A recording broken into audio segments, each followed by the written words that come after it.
Alice told her adventures to the Mock Turtle and the Gryphon, but when she tried to sing Your Old Father William, the words all came out different. The Gryphon said, It's about as curious as can be.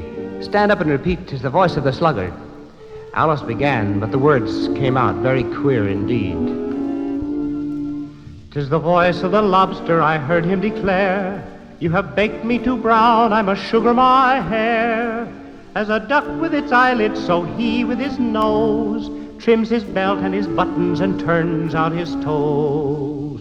When the sands are all dry, he is gay as a lark, and will talk in contemptuous tones to a shark. But when the tide rises and sharks are around, his voice has a timid and tremulous sound. The Mock Turtle said, Well, I never heard it before, but it sounds like uncommon sense. The Gryphon said impatiently, Go on with the next verse. Alice didn't dare disobey him, and although she was sure the words would come out all wrong, she went on in a trembling voice. I passed by his garden and marked with one eye how the owl and the oyster were sharing the pie. The panther took pie crust and gravy and meat, while the owl had the dish as its share of the treat. When the pie was all finished, the owl, as a boon, was kindly permitted to pocket the spoon, while the panther received knife and fork with a growl, and concluded the banquet by... What's the use of repeating all that stuff? The Mock Turtle interrupted. The Gryphon said to Alice, Would you like for the Mock Turtle to sing you a song? Sing a turtle soup with you, old fellow. The Mock Turtle sighed deeply, and in a voice sometimes choked with sobs, he began to sing this. Beautiful soup, so rich and green, waiting in a hot tureen.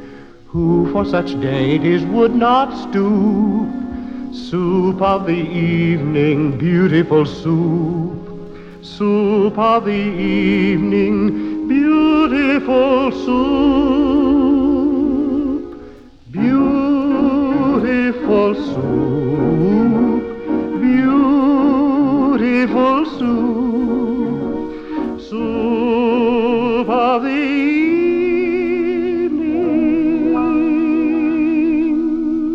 Beautiful, beautiful soup.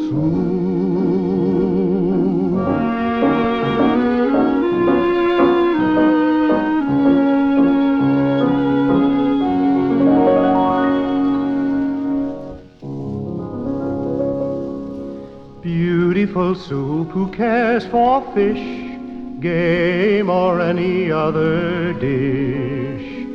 Who would not give all else for two? Pennyworth only a beautiful soup.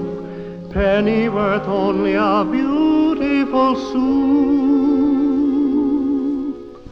Beautiful soup. Beautiful soup. Soup of the evening. Beautiful, beautiful soup.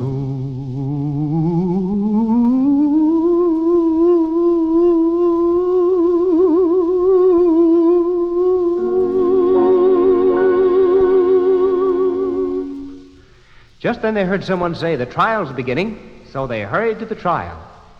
The king and queen of hearts were seated on the throne. The whole pack of cards was standing round. The knaves stood in chains. And the king said, Herald, read the accusation. And the white rabbit blew the trumpet.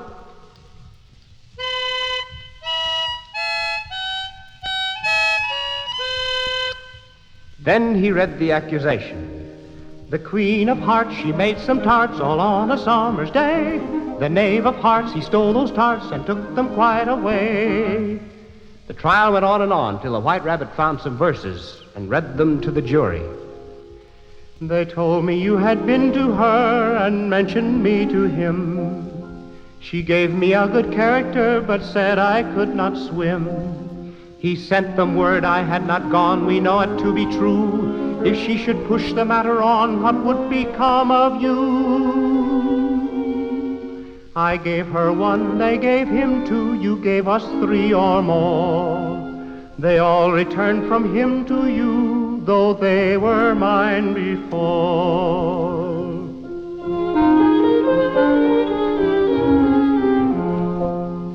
If I or she should chance to be involved in this affair, he trusts to you to set them free exactly as we were. My notion was that you had been, before she had this fit, an obstacle that came between him and ourselves and it.